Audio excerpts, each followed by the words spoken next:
our first story tonight, shareholders of GCB Bank have unanimously approved the proposal to pay a total dividend of more than 66 million cedis.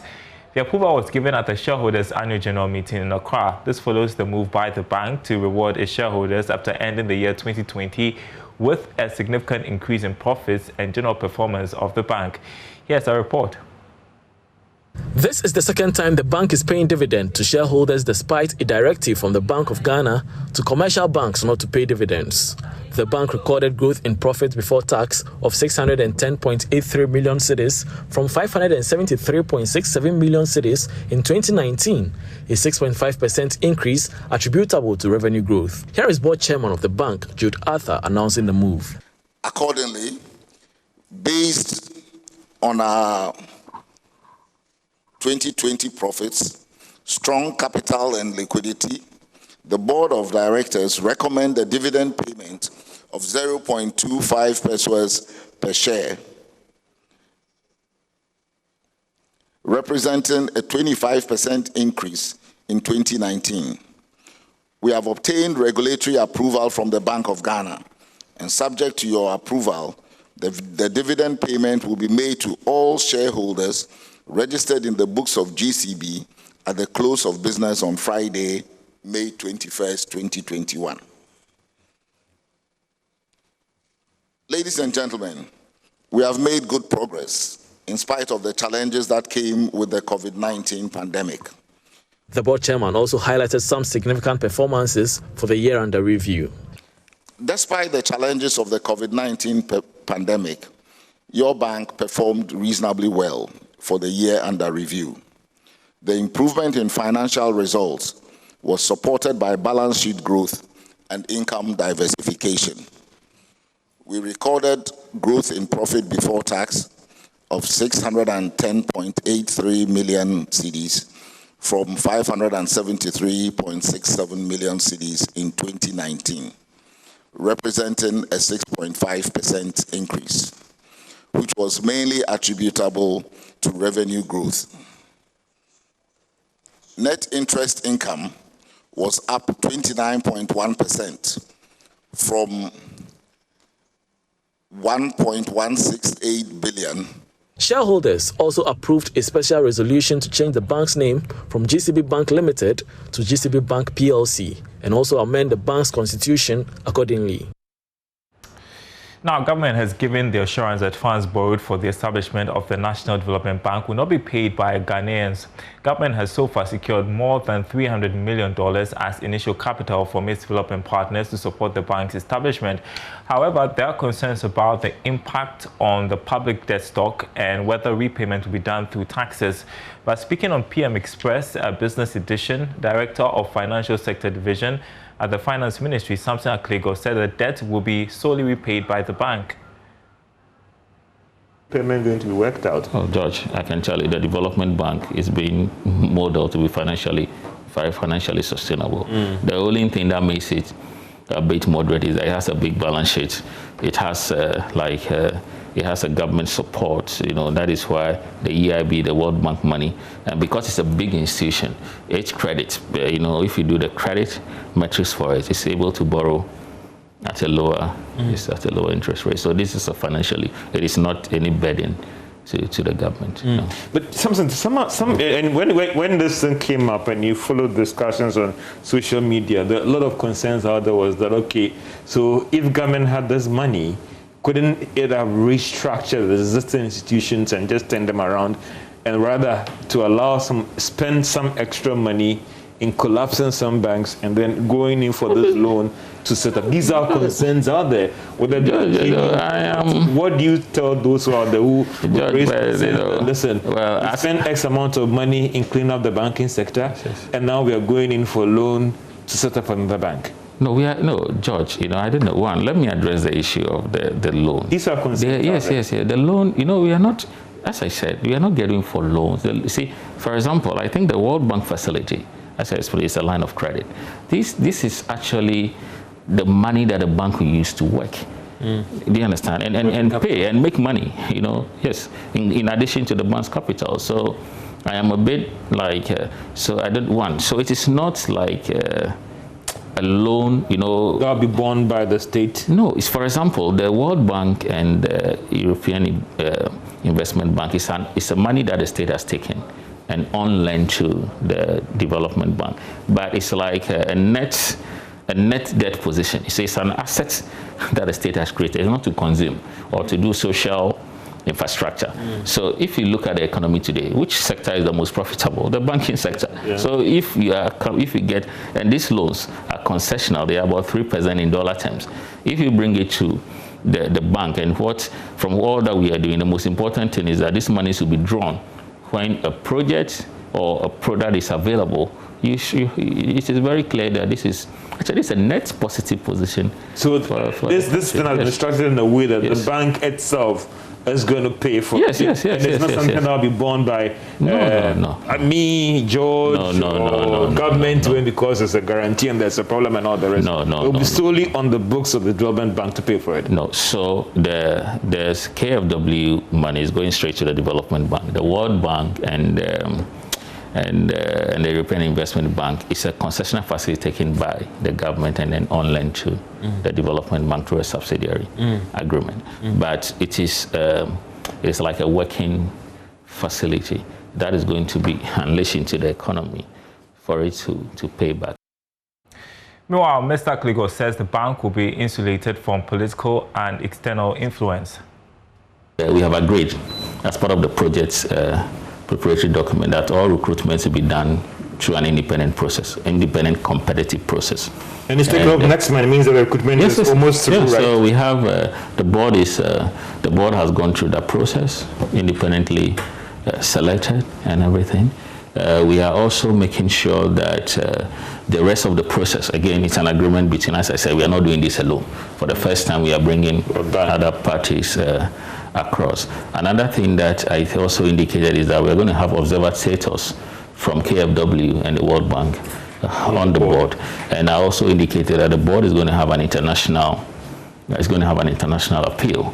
And then we would also make sure that I think as part of the regulatory framework and everything, the selection of the management and everything must be will be very transparent, again, through an independent process. So bringing these parties involved and having the commitment to make sure that we internationalize this institution has become one of the key underpinnings of this bank. All right, so the National Development Bank is going to be insulated from political and external influence. That's from government. That sounds good so far. Well, joining us to discuss is Nana Otuyi-Champong, who is a banking consultant. There's a lot of talk about the National Development Bank, Nana, and great that you could join us tonight. Educate us on how different this bank will be from others based on its mandate.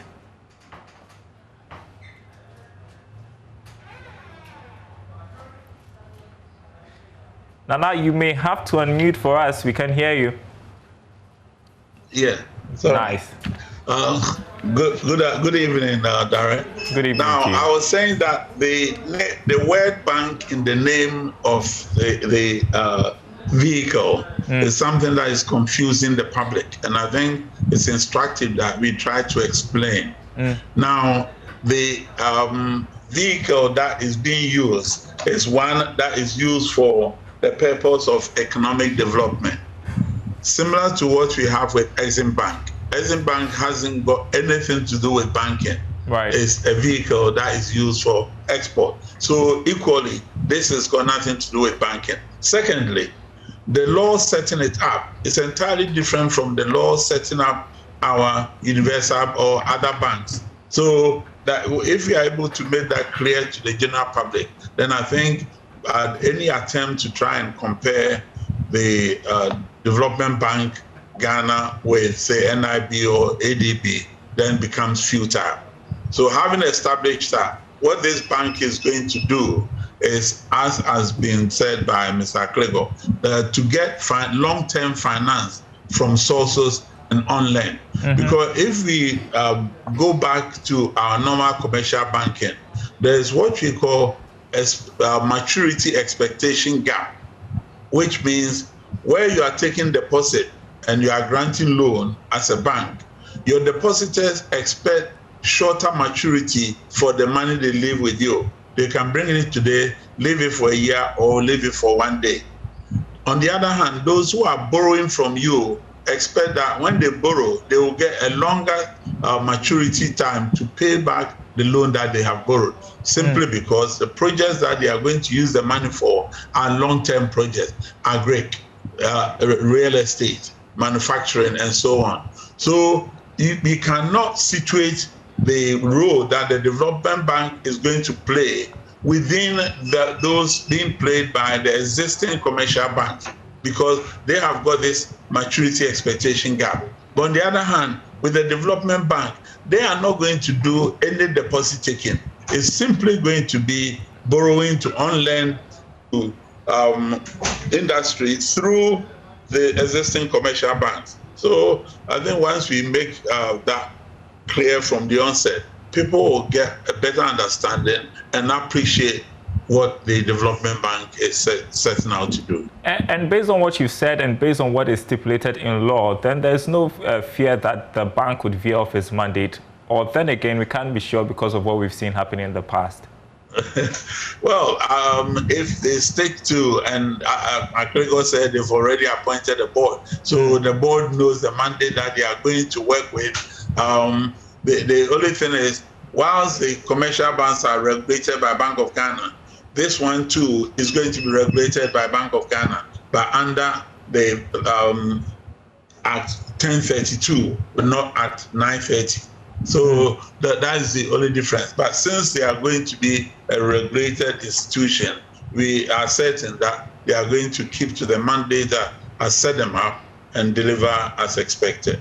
All right. And so there are also questions about why government has to go borrow to establish this National Development Bank, further worsening our debt situation, when in fact we have NIB and we have ADB. Your thoughts on that?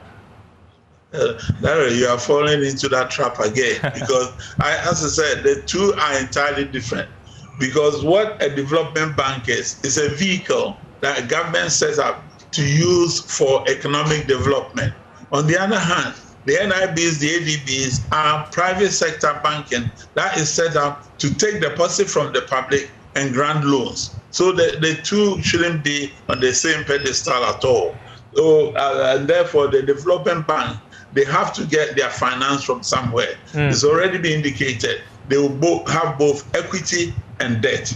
That they will have, people putting in the money as shareholders, and then they will have debt borrowed for them to on-lend to existing banks, for them to on-lend to the ultimate consumer, which will be the manufacturing, the agri sector, the estate development sector, and so on.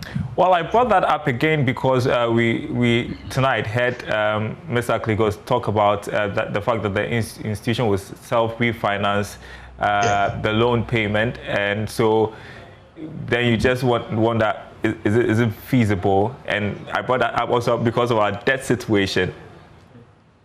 But yeah, it is feasible in the sense that the monies that they will be on-lending to the existing commercial banks will be at a preferential rate, ideally cheaper than them borrowing from the market, because the development institutions are also going to give these monies at preferential rate. In some cases, World Bank has said they will lend even at 0 rate. So if they get it at 0 rate, and then they add 2 or 3% and give to the commercial bank, then the commercial bank will on-lend to the ultimate consumers, i.e. the manufacturers, the agri people, and so on, at a rate which will be lower than what the bank would have done using money that they borrowed from the general public.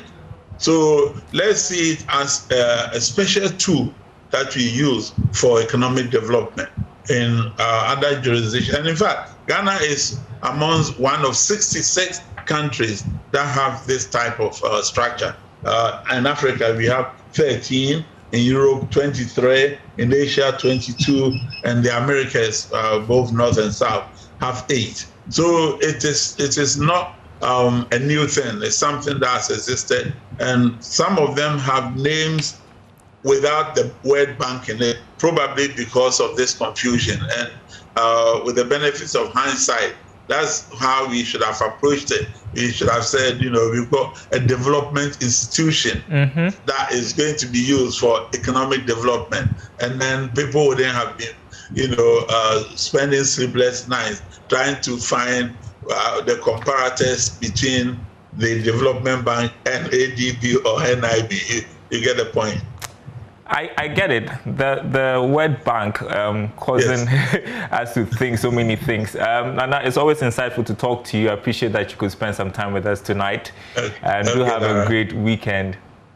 All right, you're watching Business Live. We are taking a short break. We have some more coming up at the other side.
Welcome back to our program. We begin this part of the program with some news from the agri sector. And the sector will receive more investments, particularly from the private sector, if government adopts the food storage policy and warehouse procedure manual. Chief Executive of the Chamber of Agribusiness, Anthony Morrison, believes strongly that should government consider discounts for those operating warehouses, food items will be preserved properly, which will reduce the rate of post-harvest losses. Speaking to Joy Business, Mr. Morrison said the country's storage system can only last 3 weeks. Food security is a national security issue, and we shouldn't be joking with our storage system. We know, for instance, we always want to use the US as our benchmark. US, for instance, have a storage capacity that can feed its citizens for about 10 years. And that is a country of about 400 million people.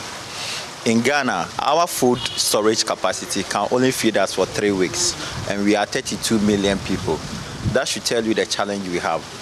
Now, the impact on private sector, the private sector will now see a reason to invest into productivity and storage facility, where government will look at a way of discounting the services that are provided by the warehousing system. I know the Ghana Stock Exchange, the Food Stock Exchange also have a system which is the warehouse receipt system in place. And the buffer stock is promoting the National Food Storage Policy.